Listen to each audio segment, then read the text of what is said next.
It is your boy T, the overly emotional movie reviewer.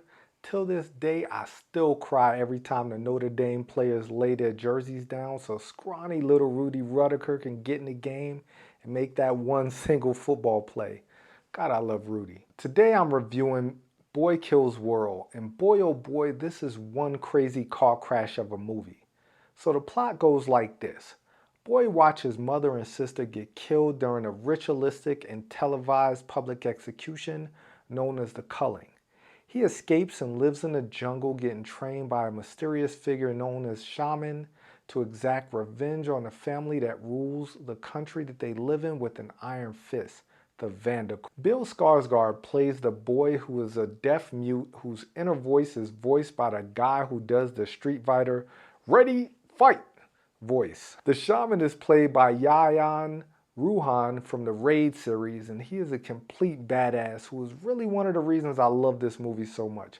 I love The Raid Redemption, one of my favorite action movies of all time. Then you have the Vanderkoy family that has this weird hierarchy, and they carry a lot of the film's dialogue. We got Charlito Copley, Brett Gelman, Michelle Dockery, and Famke Jensen as the brothers and sisters of the Vanderkoy family. And then you have Jessica Rose from the Happy Death Day film series as their head of security, Jane 27, who has this LED mask, which is a mixture between Danger Mouse and Judge Dredd. And for some reason, she wears this crop top leather jacket that not only flaunt off her 8-pack abs, but makes her look like a complete badass. And I love this character in the film. The highlights of the movie to me is simply the action. This is a complete riff on the action genre in itself. It never takes itself too seriously at all. It's just balls to the wall action. It doesn't linger too long with the backstory. It gets straight to the revenge and the killing. And man oh man, this movie earns the hell out of its R rating. The fights and kills come early and often, and they are often very bloody and often very gory. It rips off so many different action movie genres or action movies in themselves, and they do all of them a bit of justice. The lowlight to me is the derivative weak story. But seriously, that isn't why you're here. If you're expecting something profound from this movie, you're really setting yourself up for disappointment. This film knows exactly what it is, and it leans far into that. When there isn't mindless action happening on the screen, someone or the narrator itself is just throwing a random quip or adding some humor to the situation. So what you're getting is pretty much joke, punch, but there's a lot more punches than the jokes, and the punches land a lot better than some of the jokes in the film. Finally, who is this movie for? While this film isn't for everyone, it's definitely made for anyone who loves mindless straight-to-video action movies or straight-to-streaming, direct-to-DVD, whatever you want to call it.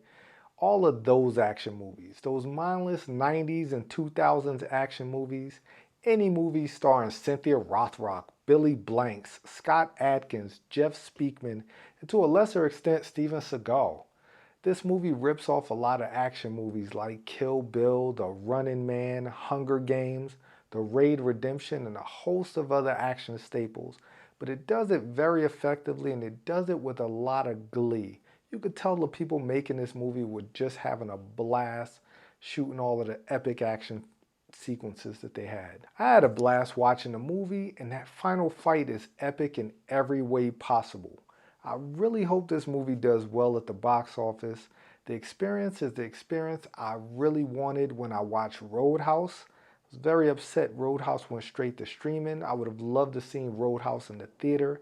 And I feel like I got a lot of that in this movie. A lot of that Roadhouse type action in this movie with the same type of camera effects that will make you dizzy if you aren't paying attention or if you're paying a little too close attention. So if you've made it this far, what is your favorite underrated or overrated action movie?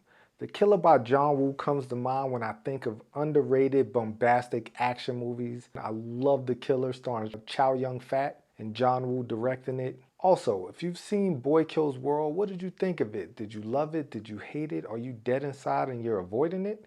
Let me know in the comments right after you like and subscribe to the Have You Seen That with T YouTube channel. You can also check me out on Letterboxd at Have You Seen That? But until next time, I'll check you later.